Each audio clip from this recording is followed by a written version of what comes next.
ये है बोलते पन्ने और आप सुन रहे हैं इस सप्ताह।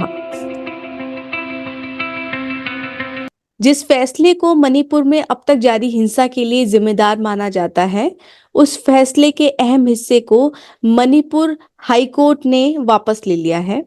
ये वो हिस्सा है जिसमें अदालत ने राज्य सरकार को निर्देश दिए थे कि वे मैतेई समुदाय को अनुसूचित जनजाति की सूची में शामिल कराने पर विचार करें, और उसमें राज्य सरकार को तेजी लाने के लिए 4 सप्ताह का समय दिया गया था।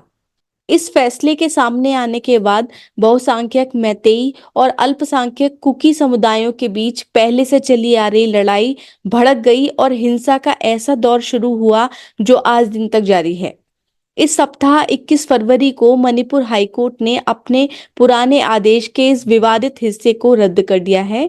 द हिंदू अखबार ने 22 फरवरी के संस्करण में इस खबर को प्रमुखता से छापा, जिसके बाद भारतीय मीडिया में ये खबर चर्चा का विषय बन गई। मणिपुर उच्च न्यायालय ने 27 मार्च 2023 को अपना यह फैसला दिया था, जिसको अब वापस लेते हुए कहा कि ऐसा निर्देश देना अनुचित था और इससे राज्य में अशांति पैदा हो गई। 21 फरवरी को जस्टिस गोलमेई कैफुल शिलू की बेंच ने आदेश से एक पैराग्राफ को हटाते हुए कहा कि यह सुप्रीम कोर्ट की संवैधानिक बेंच के रुख के खिलाफ था। पीठ ने आगे यह भी कहा कि पहले लिया गया फैसला महाराष्ट्र सरकार बनाम मिलिंद व अन्य के मामले में दिए सुप्रीम कोर्ट के फैसले के भी विपरीत है।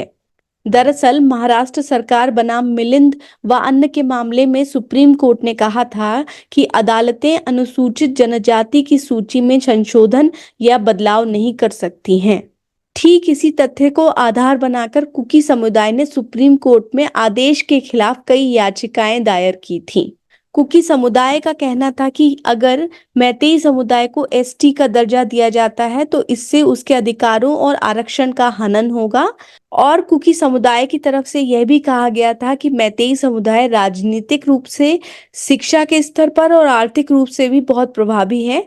ऐसे में अगर इस समुदाय को भी एसटी का दर्जा मिलता है तो पूरे आरक्षण का फायदा इस समुदाय को ही मिल जाएगा, और ऐसे में उन्हें इस बात का भी डर था एसटी के लिए रिजर्व हिल एरिया पर भी बहुसंख्यक समुदाय कब्जा कर सकता है, और इन्हीं आशंकाओं के बीच हिंसा का एक दौर शुरू हो गया।